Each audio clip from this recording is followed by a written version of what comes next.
নমস্কার বন্ধুরা, আজকে আমি বানাচ্ছি বেগুন সুন্দরী।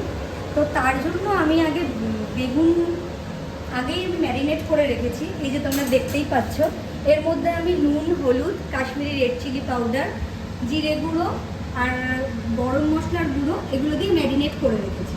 এবার এদিকে আমি তেলটা গরম করে নিচ্ছি। তারপর আমি এই তেলের মধ্যেই ওই বেগুনগুলোকে ভেজে নেব। তেলটা গরম হয়ে গেছে, এবার আমি দিয়ে দিচ্ছি ম্যারিনেট করে রাখা বেগুনগুলো।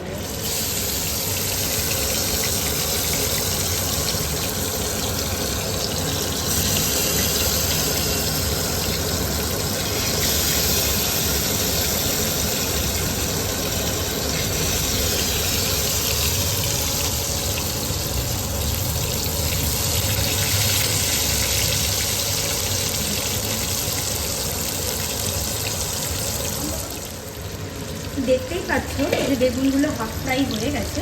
এবার আমি উল্টো দিক করে উল্টো পিঠটা একটু ভেজে নিই।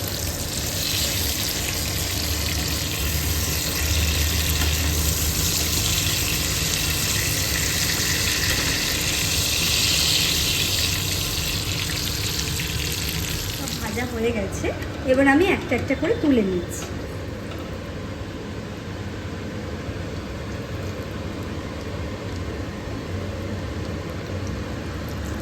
আমি গার্নিশ করে নিচ্ছি। তাহলে রেডি আমাদের বেগুন সুন্দরী। তাহলে রেডি আমাদের বেগুন সুন্দরী।